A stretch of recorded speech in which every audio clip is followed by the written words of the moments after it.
Hello and welcome to another episode of This, That, and the Other. Today I'm going to be discussing a football league that existed between 1965 and 1969 called the Canadian Football League.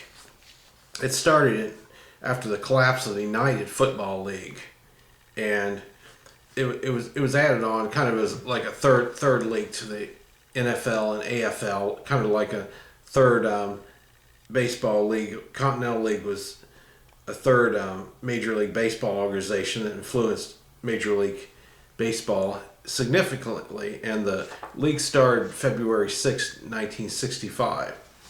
United and Atlantic Coast Football League, they had a team from them too, and Happy Chandler was a commissioner, and he started February 17, 1965. There were two divisions, and with 36 players and 5 on the taxi squad. The it played football like the NFL, except for the fact that if the game was tight at the end, they had sudden death, and for each overtime, the NFL didn't start that until the 70s, except for their playoff games. Loading or receiving option players from the NFL and AFL was also done. The three first games were played on August 14th, 1965. And the most successful franchise started in Springfield, Massachusetts, and moved to Norfolk before the first season even started. That team, Norfolk Neptunes, had the most successful franchise. Chandler resigned from commissioner of the league after he claimed the leagues altered the terms of his contract, and he resigned January 2nd, 1966, and was replaced by Saul Rosen, the owner of the Newark Bears. And ABC showed the championship game. The Brooklyn Dodgers were under the general partnership of General Dodgers legend Jackie Robinson, and filed to attract fans at the gate. Part of the problem was that they were playing nowhere near Brooklyn. Their home games were at Downing Stadium on Randall's Island. Also, the in the U.S. or the WFL, the New York Stars also played on Randall's Island. I believe the NYU originally played there, but they originally wanted to play at Shea Stadium, and even sued the New York Jets after the AFL team cited exclusive rights to play there. Meanwhile, the Los Angeles Dodgers sued them over the use of the name Brooklyn Dodgers. The Dodgers had trouble securing home dates at Downing. A season ticket application showed only 5 home games and 14-game schedule. In the event, small crowds, only 29,500 combined for 4 games, including 12,000 for an exhibition contest. Caused the franchise to become a league-operated road club in October. One home game against Hartford was moved to Connecticut, and their final home contest was shifted to Memorial Stadium in Mount Vernon, New York. Charleston's Coy Bacon in 1966 Continental All-Star Inn went on to play for the NFL's Los Angeles Rams, San Diego Chargers, Cincinnati Bengals, and Washington Redskins. The league also established farm team relationships with semi-pro clubs. For instance, the Dodgers affiliated with the Liberty Football Conference's Long Island Jets in 1966. A little bit about Coy Bacon. He also played for the Washington Federals, I think the first year in 1983 when the USFL came into play. 1967, they added a Western Division in British Columbia, teams from there, California, Oregon, and Washington. The Toronto Rifles folded in mid-season, and the Toronto Argonauts took their head coach and quarterback. And the team was never able to recover that. The San Jose Apaches were coached by, later on, 49ers success Bill Walsh. February 1968, the Continental Football League merged with the Pacific Football League of America, and then Danny Hill became commissioner. The players were paid $200 per game, and the team were given 5,000 per team. The Spokane Shockers were quarterbacked by Ken Stabler, later became a success with the Oakland Raiders, and Michigan Arrows had Gary Yepremian, who was later the Miami Dolphins place kicker, and during that team when the Dolphins had the undefeated season, won the Super Bowl. Jim Dunn became the 1969 commissioner. The Continental Football League acquired the teams from the Texas Football League, and they had a team from Mexico called the Golden Aztecs. Their Hawaii franchise moved to Portland in the middle of the season, and the Orlando Panthers tried to sign O.J. Simpson to a contract of $400,000 per year in case his contract with the Buffalo Bills were to falter. It didn't, and he signed with the Buffalo Bills.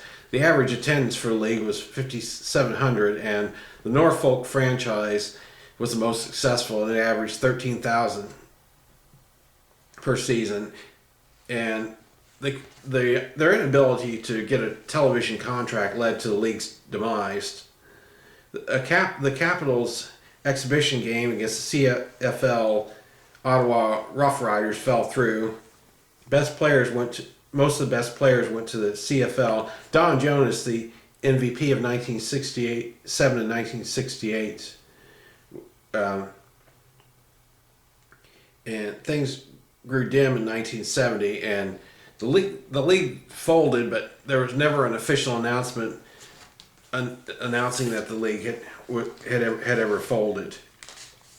The teams that won the championships were 1965 Charleston Rockets beat the Toronto Rifles 24-7. 1966 Philadelphia Bulldogs in overtime beat the Orlando Panthers 20-17. 1967 Orlando Panthers beat the Orange County Ramblers 38-14. The two teams paired off again in 1968, and they beat them 30-23. And the Indianapolis Capitals in overtime beat the San Antonio Toros 44-38.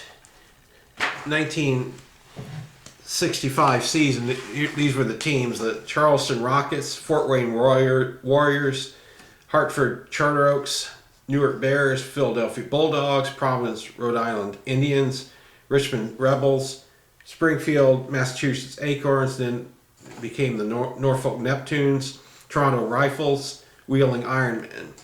1966, Brooklyn Dodgers, Charleston Rockets, Hartford Charter Oaks, Montreal Beavers, Norfolk Neptunes, Orlando Panthers, Philadelphia Bulldogs, Richmond Rebels, Toronto Rifles, Wheeling Ironmen. 1967, the Akron Vulcans, Charleston Rockets, Hartford Charter Oaks, Montreal Beavers, Norfolk Neptunes, Orlando Panthers, Philadelphia Bulldogs, Richmond Rebels, Toronto Rifles, and Wheeling Ironmen. That was the Eastern Division. The Western Division, Eugene Bombers, Long Beach Admirals. It only played one game. Team must have gone belly up for some reason after one game. Orange County Ramblers, they played in Anaheim, California. Sacramento Buccaneers, San Jose Apaches, Seattle Rangers, and Victoria Steelers. The 1968 season, the Alabama Huntsville Hawks played in Huntsville, Alabama. Arkansas Diamonds played in Little Rock. Charleston Rockets of West Virginia. Chicago Owls, Indianapolis Capitals, Michigan Arrows played in Detroit. Norfolk Neptunes. Ohio Valley Ironmen played in Wheeling, West Virginia. Oklahoma City Plainsmen. Omaha Mustangs, Orange County Ramblers, Orlando Panthers, Quad City Raiders, Las Vegas Cowboys, Sacramento Capitals, Seattle Rangers, and Spokane Shockers. Teams of the 1969 season: Alabama Hawks, Arkansas Diamonds, Chicago Owls, Dallas Rockets, Fort Worth Braves, Hawaii Warriors, later became the Portland, they played in Honolulu, that later became the Portland Loggers. Indianapolis Capitals, Jersey Jays played in Newark, New Jersey. Las Vegas Cowboys, New Mexico Aztecs, Norfolk Neptunes, Ohio Valley Ironmen. Oklahoma Thunder played in Tulsa.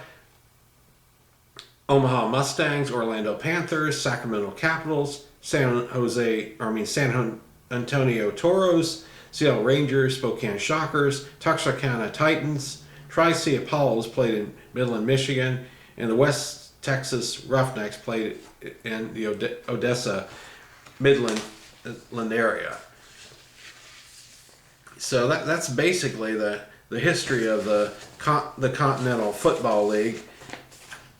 Some of the players that later became part of the NFL were Ken Stabler, Sam Weiss, Otis Sistrunk, and Bill Walsh was a coach in the Continental Football League later to coach the Super Bowl champion San Francisco 49ers. And that's basically summarizes the Continental Football League, which lasted from 1965 to 1969. Thanks for watching.